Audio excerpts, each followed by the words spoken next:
नमस्कार, 5 की बात में आपका स्वागत है। मैं हूं अखिलेश शर्मा।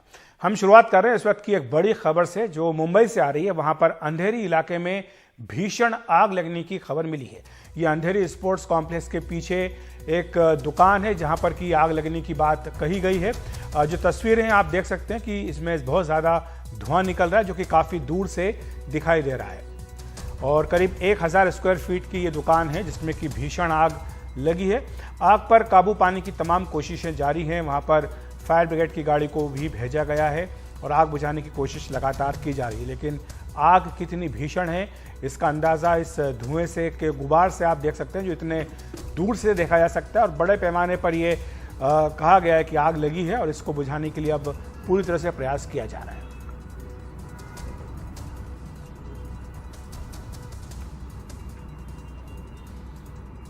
तो ये तस्वीरों में आप देख सकते हैं ये अंधेरी, मुंबई में अंधेरी इलाके से आ रही है और अंधेरी स्पोर्ट्स कॉम्प्लेक्स के पीछे की ये तस्वीरें हैं जहां पर कुछ देर पहले आग लगने की खबर फायर ब्रिगेड को मिली थी।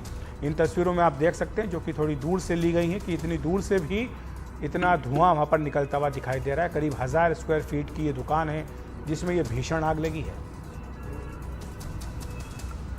पूरे आसमान में काला धुआं छा गया है। सुनील सिंह हमारे सहयोगी हमारे साथ जुड़ गए इस खबर पर जानकारी देने के लिए। उनके सुनील के पास चलेंगे थोड़ी देर में, लेकिन इस खबर पर आपको बता दें कि ये जो तस्वीरों में आप देख रहे हैं अंधेरी स्पोर्ट्स कॉम्प्लेक्स के पीछे की तस्वीरें हैं जहां पर एक दुकान में भीषण आग लगी है।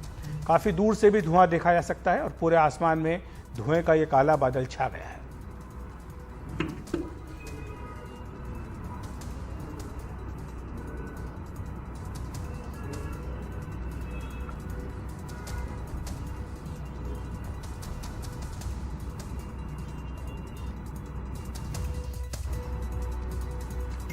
ये तस्वीरें आप मुंबई के अंधेरी स्पोर्ट्स कॉम्प्लेक्स के पीछे के इलाके की देख रहे हैं जहां पर एक दुकान में भीषण आग लगी है।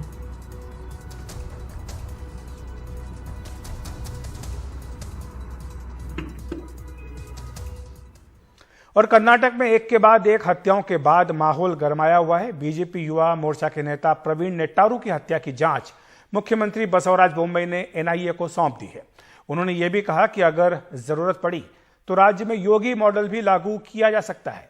गौरतलब है कि उत्तर प्रदेश के मुख्यमंत्री योगी आदित्यनाथ के जिस योगी मॉडल की बात बीजेपी के कई मुख्यमंत्री करते आ रहे हैं उसे लेकर सवाल भी उठाए जाते रहे हैं। 5 की बात में हम 5 सवाल पूछ रहे हैं। क्या कर्नाटक में भी अब बुलडोजर चलेगा? क्या बिना मुकदमे सुनवाई के घर गिरा दिए जाएंगे? क्या राज्य में एनकाउंटर का दौर शुरू होगा?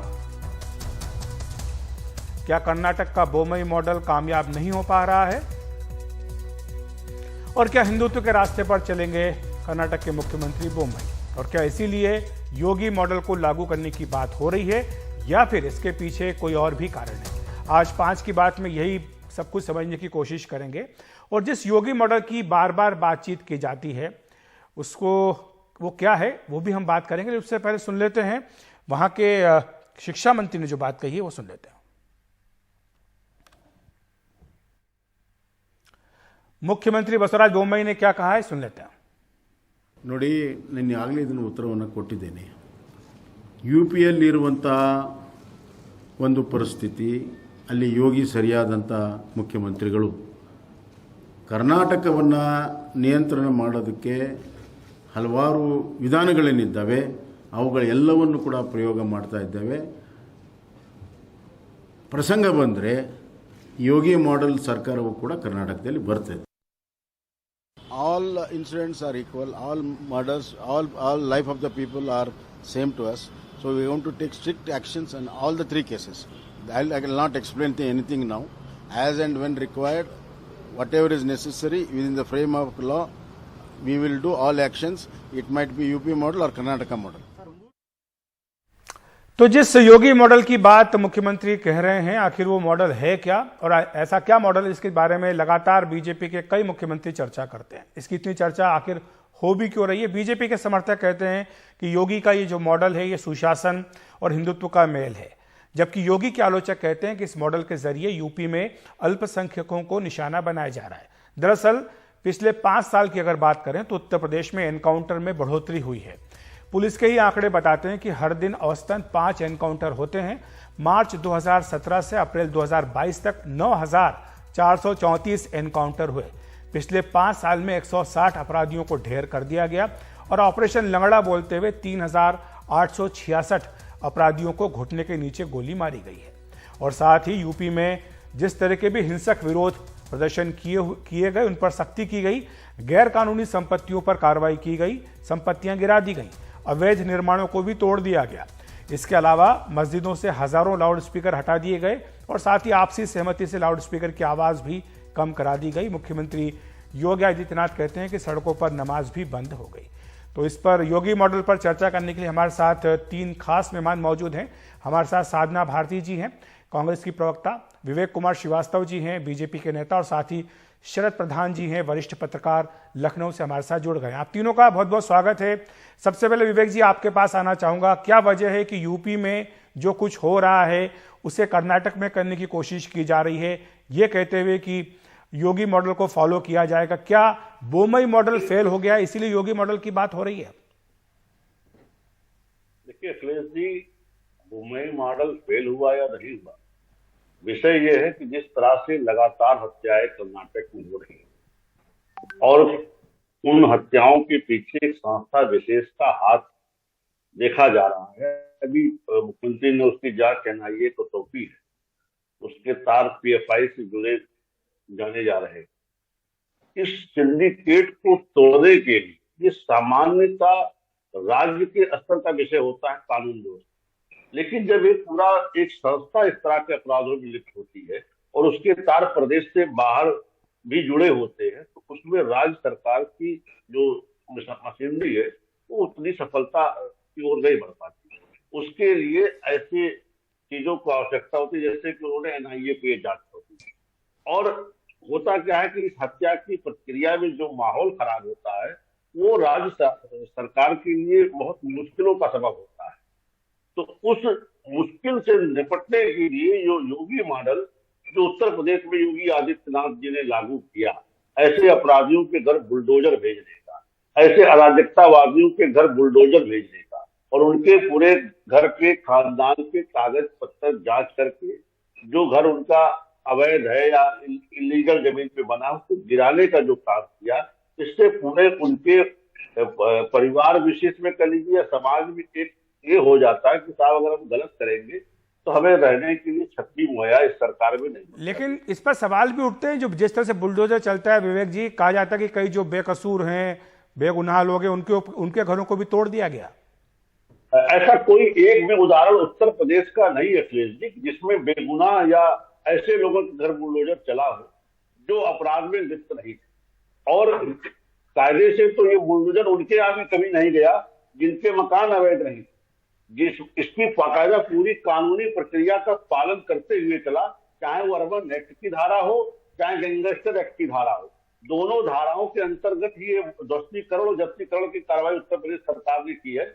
इसीलिए कहीं से कानूनन उत्तर प्रदेश की सरकार के कार्य को कोई प्रश्न के दायरे में नहीं ला सकता। ठीक है, मैं साधना भारती जी को लाना चाहूंगा। साधना जी, आपने सुना विवेक जी को, वो कह रहे हैं कि ये जो मॉडल है ये सक्सेसफुल मॉडल है और इसीलिए इसको हर जगह लागू करने की बात होती है और कहना है कि किसी बेगुनाह बेकसूर के घर को नहीं तोड़ा गया है।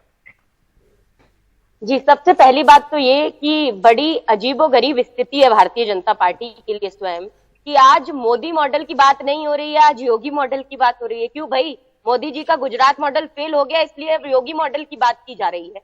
गुजरात प्रदेश आज नशीला जहर प्रदेश बनता हुआ दिखाई दे रहा है। कहने को तो वहां नशा बंदी है, शराब बंदी है, मगर 50 से लगभग 50 लोग नशीली शराब के कारण मृत्यु का शिकार हो गए। और उसके साथ ही साथ अदानी मुद्रा पोर्ट पर जितनी हजारों करोड़ की हेरोइन कोकीन मिली, आज तक एक बड़ा मगरमच्छ आप मोदी मॉडल के कारण पकड़ नहीं पाए। और आज मुझे लगता है इसलिए सरेआम ये बात है कि मोदी मॉडल तो फेल हो गया, अब आ जाइए योगी मॉडल पर। तो ये योगी मॉडल है क्या आदरणीय अखिलेश जी? ये योगी मॉडल वही है जिस योगी मॉडल के चलते हजारों लाशें गंगा जी में हिंदुओं की हमें तैरती हुई दिखाई दी, जलाने की जगह हिंदू संस्कृति के विरुद्ध उन्हें दफनाया गया। योगी मॉडल के चलते किस तरीके से हाथरस में एक हिंदू संस्कृति के विरुद्ध एक बेटी का शव रेप के बाद डीजल और पेट्रोल डालकर जला दिया गया, डीएम पर कोई कार्रवाई नहीं हुई। ये योगी मॉडल वही है जिनके चलते राम मंदिर की जमीन में घोटाला हुआ, बाकियों पे तो बुलडोजर चला देंगे लेकिन नहीं भेजेंगे उनके यहाँ पे जिनको की दलितों की जमीनें तक वहां पर जो कि खरीदी और बेची नहीं जा सकती, ट्रस्ट के द्वारा भारतीय जनता पार्टी के लोगों ने और किस तरह से चंदा चंपत घोटाला किया वो सरेआम था। योगी मॉडल के चलते ही मायाराम लोधी जो कि अपनी बीडीसी महिला बहू को बचाने के लिए सामने और बीजेपी के गुंडों ने रात में 2 बजे जाकर मायाराम लोधी की पीट पीट कर हत्या कर डाली। लेकिन वो ये कह रहे हैं कि इसके बावजूद भी बीजेपी को लोगों ने वोट दिया और इसीलिए जो बाकी के बीजेपी के मुख्यमंत्री हैं वो योगी जी के मॉडल को फॉलो करना चाह रहे हैं। साधना जी, नहीं तो अगर वोट दिया तो क्या आप गलत चीजों को सही ठहराने लग जाएंगे? क्या लोकतंत्र में गलत चीजें सही कह दी जाएंगी? क्या विपक्ष अगर कोई सवाल उठाएगा तो उसकी जवाबदेही सरकार का एक अधिकार नहीं है कि उसका जवाब दिया जाए? हम तो पूछ रहे हैं ना कि बताइए आप कि योगी मॉडल यही है क्या जहां सबसे ज्यादा बेरोजगार है? और क्या बोमई जी जिनके राज्य में आज जो हिंदुओं की रक्षा नहीं कर पा रहे हैं तो हिंदू धर्म की दुहाई देते फिरते हैं? ठीक है विवेक जी आपका जवाब देना चाहते हैं साधना जी, लेकिन विवेक जी पे जाने से पहले मैं शरद जी के पास आना चाहूंगा। शरद जी, क्या बीजेपी के मुख्यमंत्री जब बात करते हैं कि वो योगी मॉडल को फॉलो करेंगे तो क्या इसको एक कॉम्प्लीमेंट के तौर पर देखा जाए योगी आदित्यनाथ के कामकाज को लेकर, या फिर वो उसी तरह की बातें करना चाहते हैं, वही काम करना चाह रहे हैं जिनको करके योगी जी सत्ता में वापस आए? क्योंकि कर्नाटक में भी कुछ ही महीनों में चुनाव हैं। देखिए अखिलेश, बड़ी सीधी सी बात है। योगी मॉडल सुनने में बड़ा अच्छा लगता है जब तक वो बुलडोजर आपके ऊपर नहीं चलता है या हमारे ऊपर नहीं चलता है, क्योंकि योगी मॉडल वो मॉडल है जिसमें कानून को ताक पे रख दिया जाता है, क्रिमिनल जस्टिस सिस्टम को दरकिनारे कर दिया जाता है, उसमें टूथ फॉर टूथ जो अंग्रेजी में कहावत है वो इलाज। तो वो आज की मॉडर्न डेमोक्रेसी में तो कम से कम एक्सेप्टेबल नहीं हो सकता, क्योंकि लोकतंत्र में एक व्यवस्था है और भारत के संविधान में एक व्यवस्था है कि आपको क्रिमिनल से भी डील करने के लिए एक तरीका है। अब अगर आप स्वयं खुद मुख्तार हो जाएंगे, आप तय करेंगे कि कौन क्रिमिनल है, उसने क्राइम किया, उसको क्या सजा दी जानी चाहिए और कैसे दी जानी चाहिए, और आप ही सजा भी देंगे। मतलब आप जो हैं प्रोसिक्यूटर भी हैं, आप कंप्लेनेंट भी हैं, प्रोसिक्यूटर भी हैं, और आपको कोर्ट भी आपको। तो ये कहाँ का कानून हो सकता है? ये बनाना रिपब्लिक में तो ठीक है, ये योगी मॉडल सुनने में बड़ा अच्छा लगता है, हमें भी बड़ा अच्छा लगता है। लेकिन शरद जी, बाकी मुख्यमंत्रियों पर दबाव पड़ रहा है, ये दिख रहा है। जिस तरह से बोम्मई के ऊपर खुद बीजेपी के युवा मोर्चा के कार्यकर्ताओं ने जुलूस निकाला, प्रदर्शन किया, तोड़फोड़ भी की है, दबाव साफ तौर पर दिख रहा है। उन्हें लग रहा है कि एक मॉडल ये है तो आप इस मॉडल को क्यों नहीं फॉलो कर रहे हैं? अब योगी मॉडल तो फिर इनको इस्तेमाल अगर ऐसे ही बड़ा अच्छा लगता है बीजेपी को, तो ये स्मृति ईरानी के बार को लेके जो कंट्रोवर्सी है, वहां के बाकायदा आरटीआई में इंफॉर्मेशन आ गई कि वो इलीगल है, कंस्ट्रक्शन इलीगल, तो एक वहां पे भी चला दे। जो बीजेपी की अपनी सरकारें जहां हैं और जहां उनके लोग गड़बड़ करें, जरा उनके ऊपर भी चलिए। जो सिलेक्टिव अप्रोच है कि साहब ठीक है, आपका जो क्रिमिनल है वो क्रिमिनल है, हमारा क्रिमिनल नहीं है, वो साफ बिल्कुल सफा विवेक जी, क्या सिलेक्टिव अप्रोच है बीजेपी की कि जो अपने लोग हैं उनको छोड़ दो, जो सामने है खड़ा है उसको गिरा दो? देखिए शरद जी, फिर से रिपीट कर देंगे, मुझसे पूछ रहे हैं। विवेक जी से पूछा सर, विवेक जी से। जी शरद जी वरिष्ठ पत्रकार हैं और हम लोग इनका बड़ा सम्मान करते हैं। योगी मॉडल में कहीं किसी को कहीं से रियायत नहीं दी जाती। जो भी अपराध करेगा उसके घर बुलडोजर खड़ा मिलेगा, चाहे वो अपना हो, चाहे पराया हो, चाहे हिंदू हो, चाहे मुसलमान। इसी कारण से उत्तर प्रदेश में शांति रहती है। कोई भी अपराध यहाँ करने से पहले 10 बार सोचता है कि कल बुलडोजर दरवाजे पे हमारे खड़ा है, और इसलिए उसकी अपराध करने की हिम्मत नहीं पड़ती। अभी साधना भारती जी ने बड़े बेबाकी से कह दिया, क्या मोदी मॉडल फेल हो चुका है, क्या योगी? देखिए, मोदी मॉडल विकास का मॉडल है, गुजरात का मॉडल है। उत्तर प्रदेश में जिस परिस्थितियों से योगी जी को 2-4 होना पड़ा, वो जिस अपराध तंत्र को अखिलेश जी सौंप गए थे उससे 2-4 होना पड़ा। तो वो विकास का मॉडल है, ये अपराधियों के दमन का मॉडल है, ये शांति को कायम करने का मॉडल। तो योगी मॉडल की अगर और मुख्यमंत्री अपेक्षा कर रहे हैं वो शांति के लिए कर रहे हैं, जी। और उत्तर प्रदेश में योगी जी के नेतृत्व में विकास भी हुआ है और अपराधियों का दमन भी हुआ। बड़े बड़े अपराधी जिनको सरकारें छूने की हिम्मत नहीं करती थी, जिसको कांग्रेस की पंजाब सरकार संरक्षण देती थी, वो तक बांदा जेल में अपनी जिंदगी की भीख मांग विवेक रहे जी, हैं। शरद जी आपका जवाब देना चाहते हैं। जी शरद जी। जी हाँ, देखिए मैं इसमें ये कहना चाह रहा हूँ, योगी मॉडल में एक और खूबी है, वो उसके ऊपर लागू होता है जिन्हें योगी जहाँ पसंद नहीं करते हैं, और खासतौर से अगर वो मुस्लिम वर्ग का है तो उसका राई के बराबर जो अपराध है, जिसे अपराध कहा जाएगा, उसको पहाड़ बना दिया जाता है। ठीक है। और वहीं इम्पार्शियल अगर होते हैं तो बहुत अच्छा मॉडल था कि करिए। ठीक है सर शरद जी, लेकिन ये बहस अभी आगे चलती रहेगी, क्योंकि अभी जो कर्नाटक के शिक्षा मंत्री उन्होंने कहा कि हमें यूपी का मॉडल नहीं चाहिए, हम तो बल्कि उससे भी 5 गुना आगे निकल करके काम करेंगे। वो तो एनकाउंटर की बात भी कर रहे थे, वो बाइट भी हम आपको सुनवाएंगे। लेकिन बहरहाल इस चर्चा में जुड़ने के लिए आपका बहुत बहुत शुक्रिया। 5 की बात में हम फिलहाल एक ब्रेक ले रहे हैं। ब्रेक के बाद आपको बताएंगे हाई कोर्ट ने क्या कहा है, दिल्ली हाई कोर्ट ने स्मृति ईरानी के मुद्दे पर।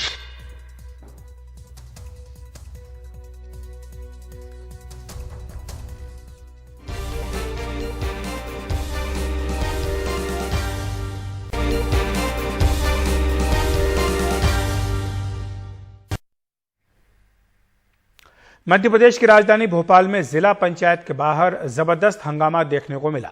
यहां कांग्रेस नेता दिग्विजय सिंह और पुलिसकर्मियों के बीच जबरदस्त धक्का मुक्की हुई। दरअसल भोपाल में कई जिलों में जिला पंचायत अध्यक्ष का चुनाव चल रहा है, जिसके चलते जिला पंचायत के बाहर बड़ी संख्या में कांग्रेस कार्यकर्ता और नेता हंगामा करते दिखे।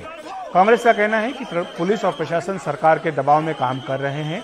झड़प के दौरान दिग्विजय सिंह पुलिसकर्मी की कॉलर पकड़ते नजर आए। ये तस्वीरें अब सोशल मीडिया पर वायरल हो रही हैं।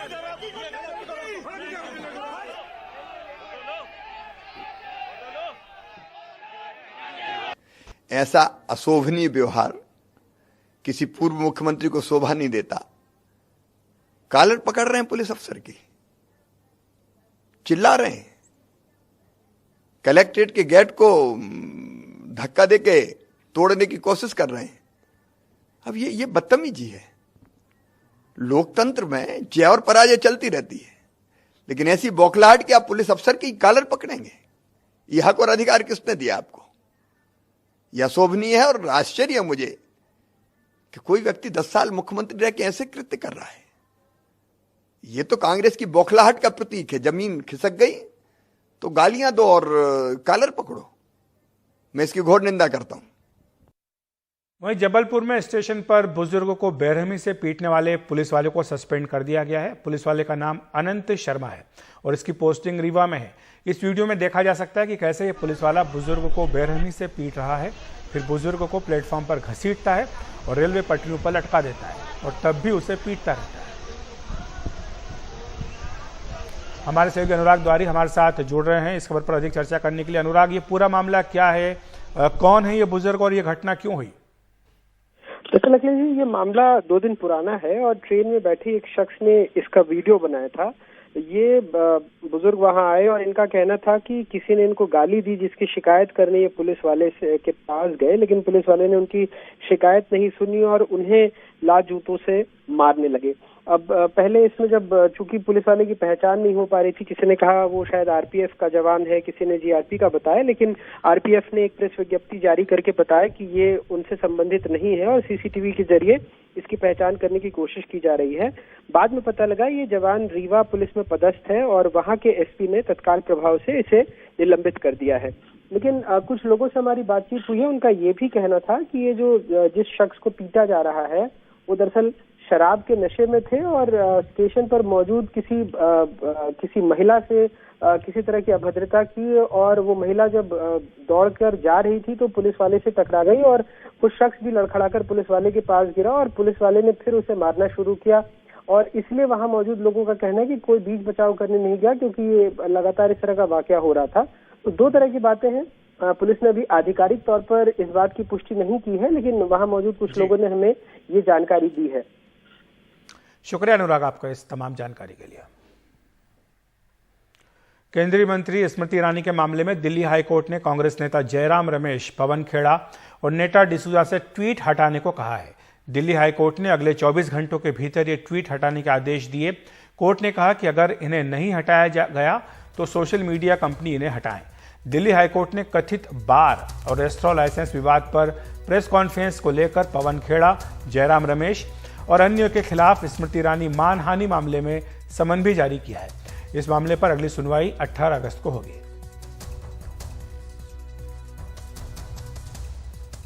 देखिए क्या हुआ है कि अल्टीमेटली इस केस में इतनी गलत तरीके से बातें कही गई हैं जिसके ऊपर स्मृति जी और उनके परिवार को नुकसान पहुंचा, उनकी रेपुटेशन को नुकसान पहुंचा, हानि पहुंची है।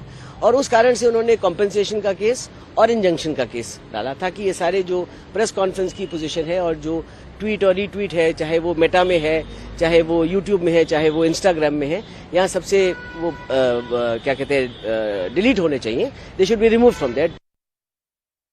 हाईकोर्ट के आदेश पर जयराम रमेश ने ट्वीट किया है। उन्होंने लिखा है कि दिल्ली हाईकोर्ट ने नोटिस जारी कर हमसे स्मृति ईरानी की ओर से दायर मामले में औपचारिक जवाब देने को कहा है। हम कोर्ट के सामने सारे तथ्य रखेंगे। मिसेस ईरानी जिस तरह बात को घुमा रही हैं उसे हम चुनौती देंगे और नामंजूर करेंगे। 5 की बात में वक्त है एक ब्रेक का। ब्रेक के बाद देखिए एनडीटीवी की खबर का असर, किस तरह ग्रेटर नोएडा में सीढ़ियों पर रहने को मजबूर बुजुर्ग दंपति अपने घर में हुए दाखिल।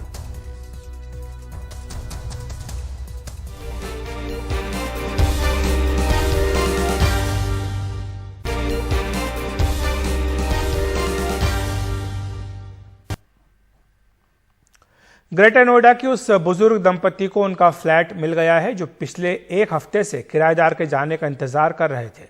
ग्रेटर नोएडा के स्काई गार्डन सोसाइटी के फ्लैट में बुजुर्ग दंपति को प्रवेश मिला।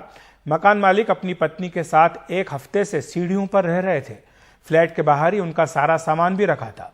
दरअसल किराएदार फ्लैट खाली करने को तैयार नहीं थी। रेंट एग्रीमेंट खत्म होने के बावजूद फ्लैट खाली नहीं किया गया।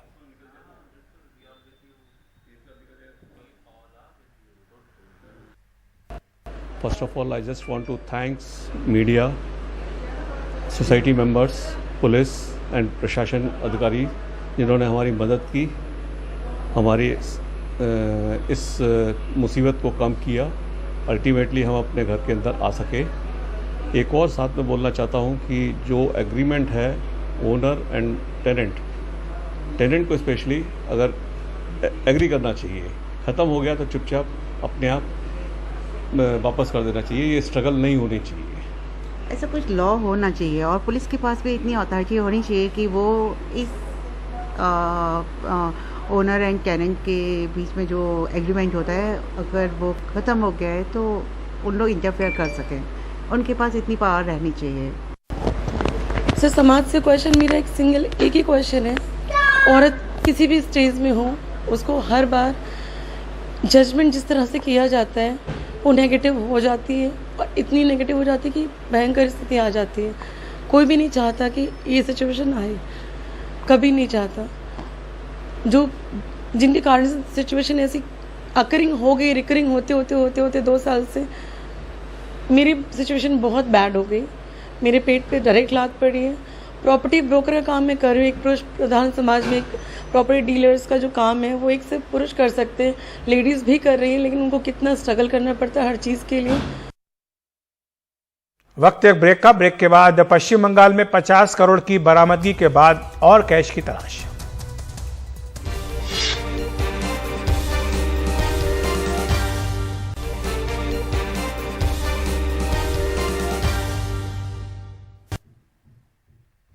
पश्चिम बंगाल में एसएससी भर्ती घोटाले में ईडी की छापेमारी लगातार चल रही है।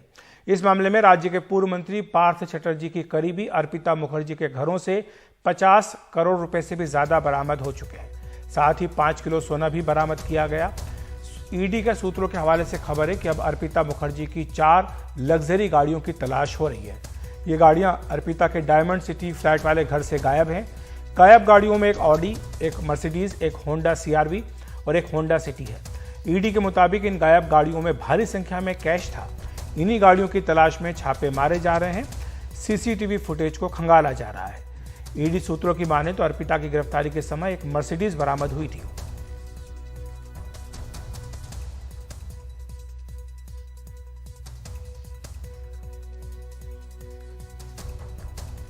देखिए, जो ताज़ा अपडेट यही है कि जो अर्पिता मुखर्जी हैं वो इस मामले में सबसे अहम कड़ी हैं, क्योंकि उन्हीं से पूछताछ के आधार पर जांच आगे बढ़ रही है। ईडी का आरोप यह है कि जो पार्थ चटर्जी हैं वो जांच में सहयोग नहीं कर रहे हैं और बहुत ज़्यादा वो बातों को जो उनसे पूछा जा रहा है वो नहीं बता रहे हैं। लेकिन अर्पिता मुखर्जी ने बहुत सारी चीज़ें बताई हैं, जो अलग अलग फ्लैट्स हैं उनके बारे में जानकारी दी है, और उसी के बेसिस पर अभी तक जो रेड्स हुई हैं उसमें काफ़ी सारा पैसा मिल चुका है। 50 करोड़ रुपए के अलावा फॉरेन करेंसी मिली है, 5 किलो सोना मिला है, इसके अलावा गहने मिले हैं और अलग अलग प्रॉपर्टीज़ के डॉक्यूमेंट्स, सेल डीड, ये सारा कुछ मिला हुआ है और अलग अलग घोटालों के डॉक्यूमेंट्स भी ईडी ने बरामद किए हैं। तो अर्पिता मुखर्जी को कोर्ट उनका जो मेडिकल एग्जामिनेशन है वो नियम के हिसाब से अगर आप किसी को गिरफ्तार करते हैं या कोई कस्टडी में आपकी है तो हर 24 घंटे में उनकी उस आरोपी की मेडिकल जांच होती है। तो अर्पिता मुखर्जी और पार्थ चटर्जी की मेडिकल जांच हर 24 घंटे में करवाई जा रही है। हालांकि जिस तरह से उससे पूछताछ हुई है, जिस तरह के खुलासे हुए हैं, उसके बाद लगता है कि वो काफ़ी निराश हैं, काफ़ी सदमे में हैं और इसीलिए शायद वो जिस तरह से कस्टडी में हैं वो लगातार यही आरोप लगा रही हैं कि जो सारी जानकारी है कैश के बारे में वो पार्थ चटर्जी को थी, वो केवल उनके घर को मिनी बैंक की तरह इस्तेमाल करते थे। अब दूसरी बात एक और सामने आई है कि जब 22 जुलाई को ईडी ने डायमंड सिटी इलाके में अर्पिता मुखर्जी के फ्लैट में रेड की थी तो ये कहा जा रहा था कि फ्लैट के बाहर 5 गाड़ियां थीं, जिसमें 2 मर्सिडीज, एक ऑडी कार, एक होंडा सिटी और एक होंडा CRV। इनमें से 4 गाड़ियां गायब हैं। एक मर्सिडीज तो बरामद कर ली थी ईडी ने, लेकिन 4 गाड़ियां जो हैं वो गायब हैं और ईडी को शक इस बात का है कि इन गाड़ियों की डिग्गियों में बड़े पैमाने पर कैश भरा हुआ था और जैसे ही ईडी की रेड हुई उसके बाद कोई इन गाड़ियों को ले गया। तो अब ईडी की टीमें आसपास इलाके के जो CCTV फुटेज हैं, उस सोसाइटी का जो CCTV फुटेज है उसको एग्जामिन कर रही है, जिससे ये मालूम चल पाए कि आखिर ये गाड़ी कौन ले गया। बूचड़खानों और मीट प्रोसेसिंग यूनिट के कारण दिल्ली में रैप्टर्स यानी शिकारी पक्षियों की संख्या काफी ज्यादा है। वाइल्ड लाइफ रेस्क्यू नाम का NGO, जिसे 2 भाई नदीम और मोहम्मद सऊद मिलकर चलाते हैं, दिल्ली के घायल और अनाथ शिकारी पक्षियों और वाटर बर्ड्स को इलाज तथा पुनर्वास प्रदान करते हैं। दोनों भाइयों ने NDTV से बताया कि कैसे उन्होंने पिछले 12 वर्षों में 24,000 से ज्यादा पक्षियों की जान बचाई है।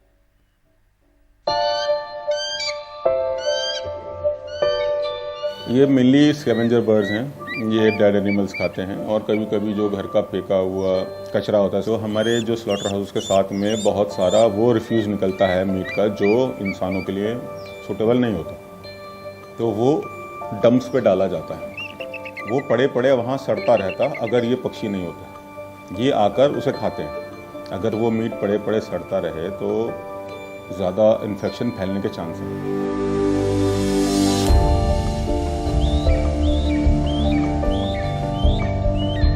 हमें रोड साइड पर एक इंजर्ड चील मिली, जिसको उठाकर हम किसी एक हमारे पास में ही जाना माना बर्ड हॉस्पिटल है वहाँ ले गए, तो उन्होंने उसको ट्रीटमेंट करने से मना कर दिया कि ये एक नॉन वेज बर्ड है। तो हमें ये बात उस टाइम में काफ़ी हिट कर गई कि भाई अगर ये नॉन वेज बर्ड है तो क्या इसका राइट नहीं बनता कि इसको भी ट्रीटमेंट दिया जाए। हमारा था कि एक बेचारा परिंदा जो सड़क पर पड़े पड़े भूखा प्यासा मर जाता, क्योंकि इनका कोई नेचुरल प्रेडेटर नहीं होता। जब ये जख्मी सड़क पर पड़े होंगे ना, इनको कुत्ता नहीं मार पाता, ये कुत्ते को संभाल लेते हैं और उससे बड़ा कोई जानवर नहीं है दिल्ली में जो इनको मार सके। तो ये कई दिन तक जिंदा रहते हैं, भूखे प्यास से जब इनकी मौत होती है तब होती है, जो बहुत तकलीफ दे होती है। तो हमारा पहले दिन से इंटेंशन ये था कि अगर इसको मरना है ना तो उसे हमारे घर में मरना है, कम से कम ये एक सेफ जगह सुकून से पेट भर के तो मर जाएगा। इस तरीके से टॉर्चर तो नहीं होगा सड़क पर पड़े पड़े। 2010 में हमने एक वाइल्ड लाइफ रेस्क्यू के नाम से एक अपना NGO रजिस्टर कराया। 2003 से लेकर 2010 तक हमने रेस्क्यू किए 500 बर्ड्स, लेकिन 2010 से 2022 तक हमने 24,000 रेस्क्यू किए। सबसे ज़्यादा केस हमारे पास आते हैं पर कटे हुए जो मांझे से कटते हैं। यहाँ रिसर्च करते हैं इसके ऊपर कि किस तरह से इनके जो सर्जरीज़ हैं, जो ऑर्थोपेडिक सर्जरीज़ होती हैं, किस तरह से इनके विंग को रिपेयर किया जाए और किस तरह से इनको वापस पहले जैसा जैसा विंग इनका पहले नॉर्मली चलता था उस तरह की फंक्शनैलिटी उसकी वापस लाई जाए। तो महीना भर लग जाता है उनको हमारे यहाँ आकर फिर उड़ने में। तो जब कुछ रिलीज़ करते हैं हम स्पेशली जाकर बाहर, तो जब सबसे अच्छा लगता है उसको हम बोलते हैं अपना पे चेक डे, मतलब उस दिन हमको अपनी तनख्वाह मिलती है।